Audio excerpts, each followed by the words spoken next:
Nakasungkit ng ginto ang Pinoy powerlifter na si Aaron Paul Casamayor sa World University Powerlifting Cup 2023 na ginanap sa Kranjska Gora, Slovenia nitong Martes. Bukod dyan, nakapagtala rin siya ng bagong world record sa dalawang kategorya. Yan ang ulat ni Daryl Oclares ng PTV Sports. Bumuhat para sa gintong medalya ang Filipino powerlifter na si Aaron Paul Casamayor ng kanyang pagharian ng 59 kg class ng World University Powerlifting Cup 2023 nitong Martes sa Slovenia. Sa kabuuang bigat na 532.5 kg na pinakabagong world record, naibulsa ni Casamayor ang kampyonato na unang nakuha ng bansa sa university-based powerlifting tournament. Bukod sa overall gold, bagong world record din ang nakuha ni Casamayor sa squat kung saan nakapagtala siya ng 200 kg at sa deadlift kung saan siya nakapagbuhat ng 230 kg.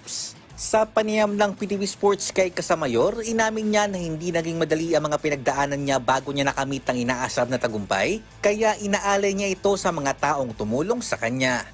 Masaya ako, masaya ang lahat, masaya yung team, masaya yung mga coach. Kaya ayun, maraming salamat sa lahat ng nakasubaybay, tumulong. Kaya yung medal na to, maraming nasa likod nito, hindi lang sa akin to eh. Kumbaga, ako lang yung nagkaroon ng title, pero napakarami nang nasa likod niyan.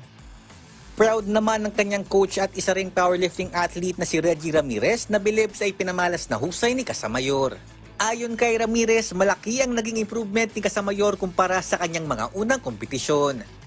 Honestly, si Aaron lately been improving really well sa gym.